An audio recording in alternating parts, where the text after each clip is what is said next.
और मैं तो यही कहूंगा कि शादी के समय एक दिन का ही सही, पर पतिव्रत कथा सुननी चाहिए, पत्नी व्रत कथा सुननी चाहिए।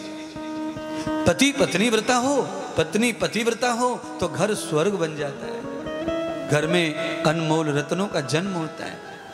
पर पत्नी धोखा देवे पति को, पति दिन भर धोखा देवे तो घर में नरक पैदा हो जाता है, झगड़े रहते हैं, क्लेश रहता है, टाई टाई टाई टाई काएं काएं काएं काएं होती रहती है, बच्चे सब खराब हो जाते हैं, बच्चों में दुर्गुण आ जाते हैं। 12 साल का ही बच्चा इतना बिगड़ जाता है जितना 25 साल का नहीं होता कोई। ये हाल है हमारे घरों का। 25 साल का बच्चा जब बिगड़ेगा, यहाँ तो 12 साल का इतना बिगड़ा बैठा है। क्यों? क्योंकि घर के क्लेश के कारण, घर के उद्दंग के कारण, घर के गंदे लोगों के कारण, और घर में माता पिता के रूप में लुच्चे मिले हैं, गुंडे मिले हैं माता पिता के रूप में।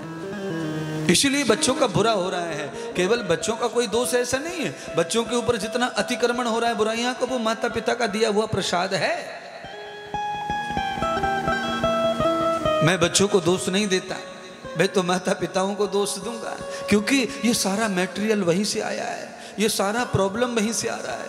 इतने निकम्मे हो गए हैं कि बेशर्म होकर के जीवन जीते हैं। बच्चे कैसे शर्मदार बने, हद पार कर देते हैं बच्चों के सामने, हद पार कर देते हैं।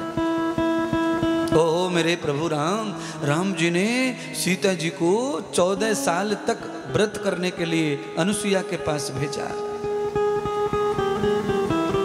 अच्छा एक बात बताइए, आप सब लोग बताइए, कितने लोग ऐसे गरीब हैं हमारे भारत में जो झोपड़ी में रहते हैं और बच्चों की लाइन लगा रखी है?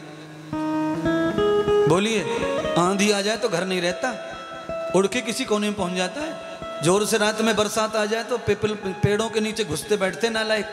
पर गुड्डू, सुनीता, पुड़िया, सुड़िया नाम भी पंडितों पे खत्म हो गए, ऐसे नाम रखते महाराज। ये हाल है, बताओ। बोलिए, ये दुनिया कर क्या रही है, हो क्या रहा है, ये तो समझो।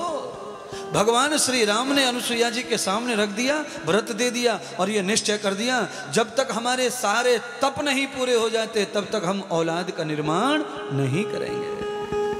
तब लव कुश पैदा करने के लिए तो भैया तप करना पड़ता है, जप करना पड़ता है, ऋषि बनना पड़ता है। राम तो ऋषि बन गए, सारे बाल, कंघी, जटा, जूट, तेल सब बंद कर दिया।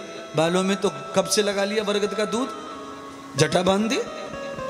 सीता जी के अंदर श्रृंगार था, राम जी ने अनुसुईया के सामने रख दिया, तुम भी ऐसी हो जाओ, ये श्रृंगार छोड़ो, अब सजना शुरू करो अंदर से। अनुसुईया ने सीता जी को पतिव्रत धर्म का उपदेश दिया, ब्रह्मचर्य का उपदेश दिया।